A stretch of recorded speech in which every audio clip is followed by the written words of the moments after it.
I'm going to be doing a set of videos called Night Journeys, which will be comprised of information that I receive during the night and recording them here in the middle of the night before dawn.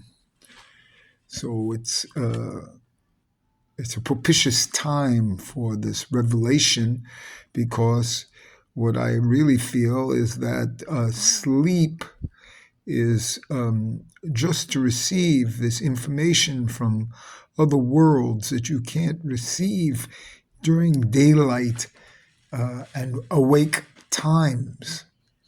So these are propitious times to enter the deeper worlds. One of the things of this deeper world in a night journey would be to go to the underworlds, the undergrounds. And this underground is related and referred to through the letter Kuf. Now, the letter Kuf is made in Hebrew. It's also a propitious letter in Arabic. It has to do with the letter the number 19, which the entire Quran revolves around. But in Hebrew, the letter Kuf, remember there are 18, there's a thing called the Shemini, 18 blessings, the Amida prayer,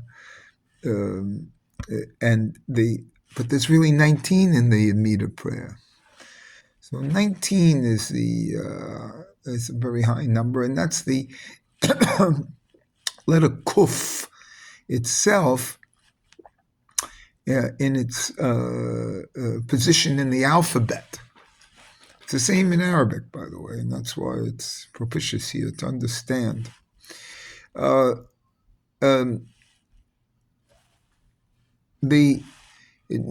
a letter that it's the only letter that goes below the line, below the earth, into the underground. The Kalipa starts with the letter Kuf, and so it goes down, like the name Kayan. And so this 19th letter, and it's the 19th blessing in the Amida prayer, is like for personal, kind of wrapping it up personal. And it goes down into the ground, below the earth, into the earth, you see. And it has a gematria of 100. And 100 is a fullness, in that it's a samach and a mem, squared by a mem. That comes 60, and 40 is 100. It's squaring the circle. And the beauty of this also is that that's how much you take, like for teruma, 2 portions of 100, 2 nuns. Anyway, let's keep it with this, because the nun, the kuf itself, the kuf is made up of a resh and a zayin. You see, that's how you make it. It's a resh is a hood, and the zayin is what goes down. This is I've done this a little bit before. I won't. It's the head and the spine and the neck. Okay. And the kuf itself is a dalet in the back of the head in Atbash.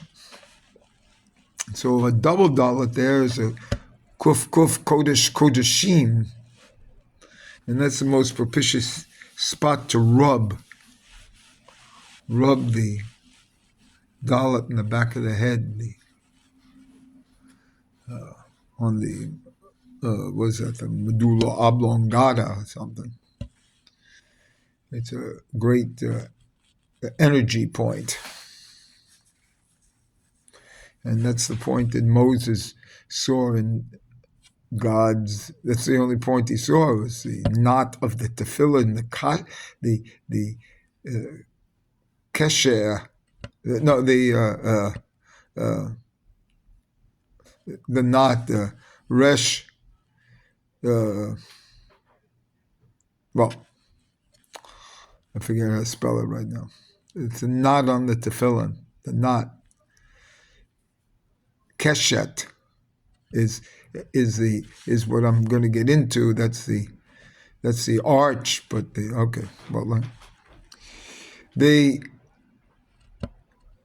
resh is spelled resh 200, and Zion is 7. That's 207. That becomes Ein Sof.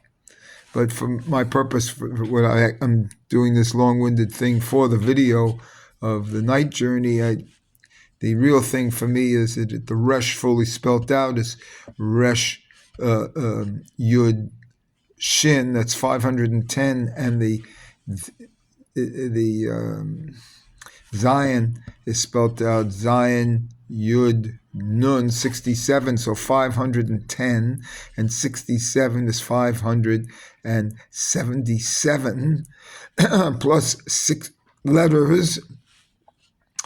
It's 583 plus 2 words, Resh and Zion, 2 terms. That's 585, and a kolel, a surrounding light, is 1. It's 586, and that's Yesod fully spelled out. And it's Yerushalayim, and it's shofar, and the point is it's Yesod. So the whole secret here is that this kuf is Yesod. And one of the things that I'm trying to do here is deal with the ark, and the ark, not the ark, the arch. And the arch is called keshet, the same as a rainbow. So, because the arch, if you really want to know, in my opinion, symbolizes, not only my opinion, it's what the word means. Keshet is kuf shin tov is the membrane, the phallic, the penis. So it's that's what it means. And so when you see an arch, A-R-C-H, arch, that's a penis. So all arches are penises, and when you go through them, you get a rebirth, because this penis has come out and flowered. So you get a rebirth. And the thing, and this is the whole idea, the shape of the arch. When you go through it, is a penis. The arch itself, the internal of the arch, like what I did on Washington Square. So the arch itself, is the letter Het, which is 2 lines, and then a hood, which makes it look like a penis. But the internal arch, this is what's new for me, the Hiddush this morning here too, while I'm explaining this. And I'm going to be using very long explanations now, because this is the way I'm going to be doing. The internal of this arch is a penis. So the arch itself contains a penis and a container for this penis. So the arch itself is complete phallus of a penis in a vagina. And that's why the two sides of the het have one vav on one side and one zayin on the other. It's a male and female in this arch, in this huppah, in this sukkah. And you can see this roundedness of the arch internal as the head of the penis. You see. And that head of the penis is the open space, see, that you walk through the arch. And the solidity of the outside is the vagina, so to speak. So this opening to the physical world is an opening of the underlying sexuality, the deepest thing beyond the fetish object. What the fetish object blocks is the real, you see. And this real, what is this real that one is scared of entering? You see? And so going through this arch is leaving the fetish object behind. You know, leaving the repetition compulsion behind.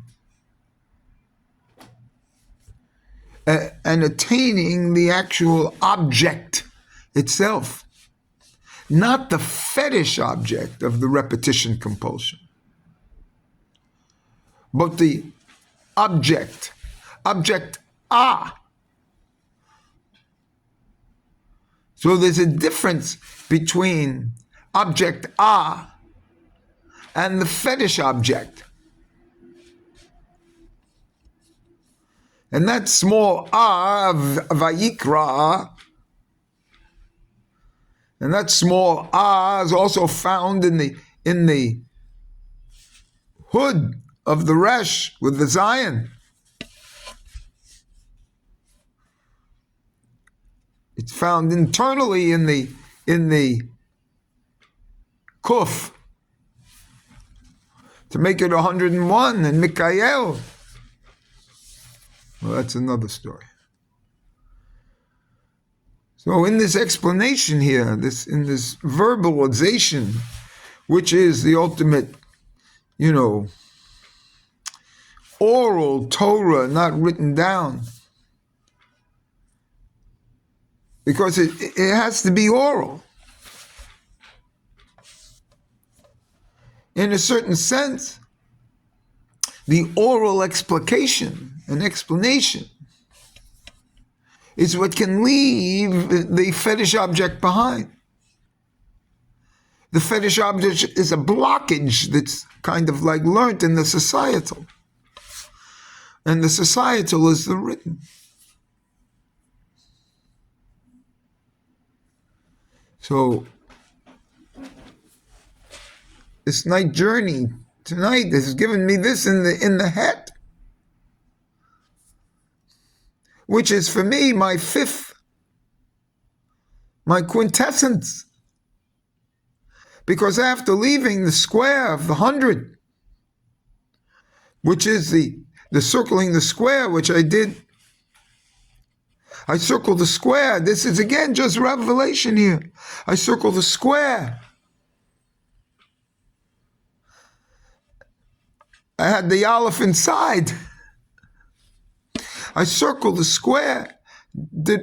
So I have an aleph, a samek, and a mem, and a final mem, which comes out to be 101. So the samek, so the samek and the mem is 100, and that's a kuf. And now I go through the het. So I'm going to do some stuff with het and kuf. This is all new, and this is part of the night journey. It's nice and long here. No more 15-second explanations. Because these are basically for me and thee. For me and thee. Not for me and you. For me and thee. These night journeys are for me and thee. The daytime journeys will be for me and you. But the nighttime journeys are for me and thee.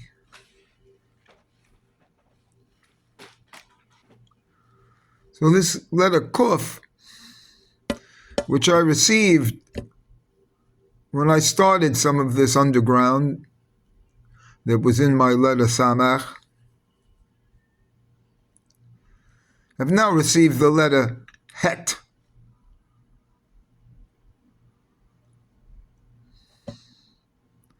This, and the arch. And in the Kabbalistic works, they have a correlation between the keshet of the penis or the rainbow. It's the rounded head of the penis, you see. It's a rainbow. And the kasha, the knot, kuf, shin, resh. And that kasha is the back of the head. There's a correlation here which I have to meditate on. But this is my first video of a series of videos called Night Journeys. And it's actually a great pleasure that I've received doing this, a tanug. And some things have been revealed here to me. And I hope it's also revealed to thee.